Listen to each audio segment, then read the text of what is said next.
다빈치 리졸브 18.5 버전이 업데이트되면서 추가된 자동 자막과 트랜스크라이브 기능은 아주 반가운 기능이긴 하지만 현재 주 언어를 영어로 사용하는 국가에서만 활용이 되기 때문에 사실 좀 아쉬운 부분이었습니다. 하지만 실망할 필요가 없는 게요, 뭔가 불편했던 것을 이렇게 편하게 만들어주는 그런 업데이트들 12가지 모았습니다.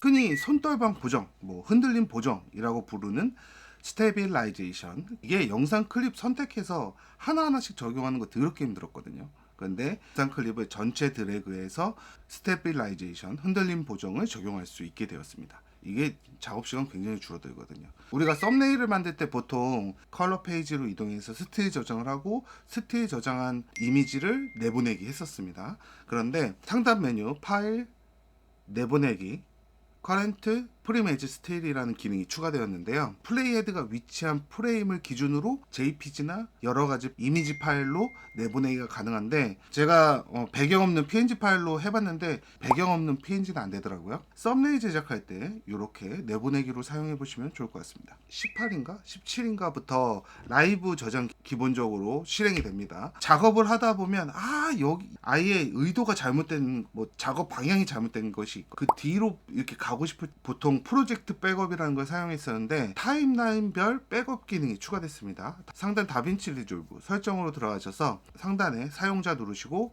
프로젝트 저장 및 로드에 타임라인별 백업 기능이라는 게 추가됐는데, 백업 세팅들이 있겠죠. 어느 정도 몇 개의 타임라인을 백업할 것인가를 저장해 놓고요.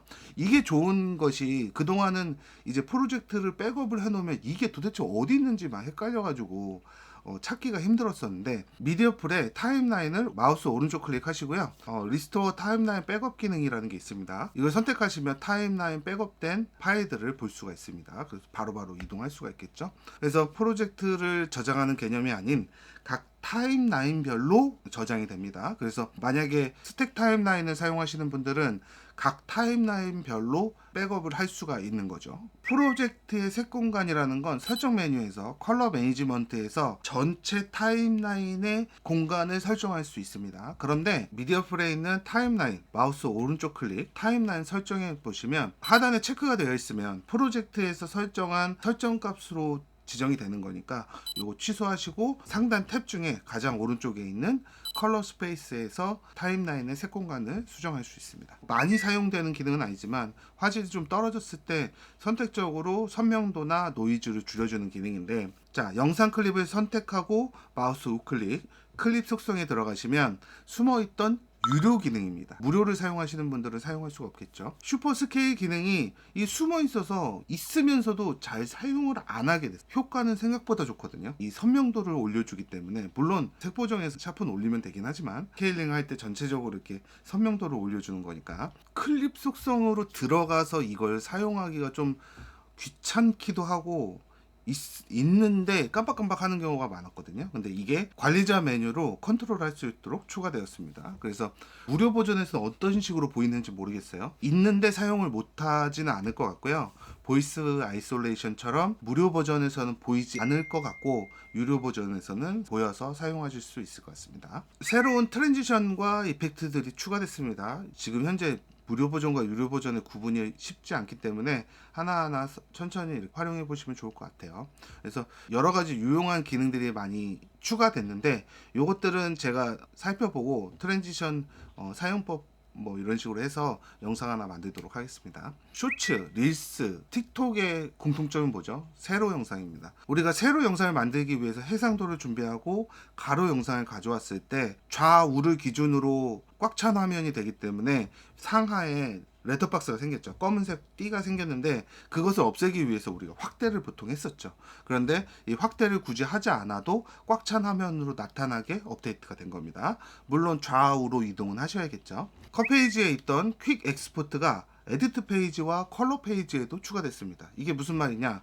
보통 타임라인에서 우리가 작업을 하고 렌더링을 할 때 딜리버로 가서 렌더링을 했었죠. 그 이유는 설정을 바꾸기 위해서입니다. 우리가 타임라인 프로젝트 설정을 했을 때 그 상태 그대로 내보내게 기본적으로 세팅이 되어 있거든요. 굳이 우리가 렌더링을 하기 위해서 딜리버로 꼭 가야 되는 건 아닙니다. 그런데 딜리버에서 내보내기를 할 수 있기 때문에 우리가 에디트 페이지에서 작업하다가 컷 페이지로 이동해서 퀵 엑스포트를 사용하지 않았던 거죠. 프로젝트에서 설정된 세팅 그대로 내보내기를 한다면 그냥 퀵 엑스포트로 빠르게 렌더링을 할 수가 있는 거죠. 여기서 뭐 컬러 작업을 하고 내보낸다. 그러면 컬러 페이지로 이동해서 색 보정을 마치고 바로 퀵 엑스포트로 내보내기를 할 수가 있는 겁니다. 그래서 사용하기에 따라서 아주 유용한 기능입니다. 그와 더불어 이 딜리버 그리고 퀵 엑스포트에서 새로운 메뉴가 추가되는데요. 바로 틱톡 업로드입니다. 그래서 우리가 세로 해상도의 영상을 만들어서 내보내기를 해서 핸드폰으로 옮겨서 업로드 하시는 분들도 있고 굉장히 복잡한 과정이 많았는데 작업을 끝난 상태로 바로 틱톡에 업로드가 되는 거예요. 틱톡 유저들도 다빈치 리졸브로 끌어들이려는 약간의 속셈이 아닐까라는 생각도 해보는데 모르겠습니다. 이건 효율성이 있을지는. 스피드 램핑 해보신 분들은 아실 거예요. 이게 이거 도대체 왜 리타임 프레임으로 되어 있는 건지 모르겠습니다. 그래서 항상 선택해서 리타임 속도로 바꾸고 그 다음에 그리고 나서 나오면 바로 속도로 바뀌면 좋은데 리타임 속도를 한번 선택해야 또 바뀝니다. 이거 더럽게 귀찮았는데 이번 업데이트가 되면서 리타임 곡선을 선택하면 리타임 속도로 보이도록 업데이트가 되었습니다. 이거 은근히 귀찮았는데 아주 잘 됐습니다.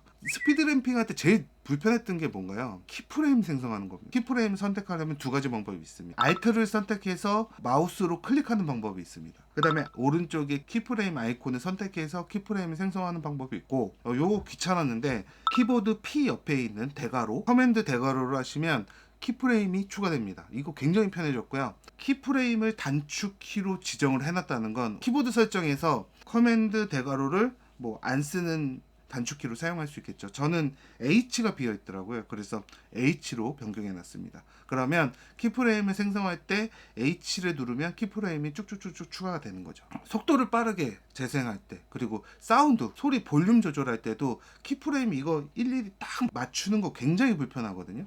선택하려고 그러면 좀 옆에 추가되고 디테일하게 하려면 또 확대해서 추가해야 됐었는데 단축키로 설정이 됐기 때문에 내가 원하는 플레이 헤드가 위치한 곳에 키프레임을 추가할 수 있다는 건 굉장히 반가운 소식입니다. 또 이제 플레이하면서 스플라인 기능을 설정을 했을 때 그동안은 멈췄었는데 플레이하면서 스플라인을 수정하고 하더라도 계속 재생이 되기 때문에 되돌아가게 하고 뭐 클릭해서 되돌아가게 하고 플레이하고 이런 것들이 좀 스피드 램핑을 작업하는데 조금 더 원활하게 그 다음에 오디오 작업을 하는데 조금 더 원활하게 환경이 조성되었습니다.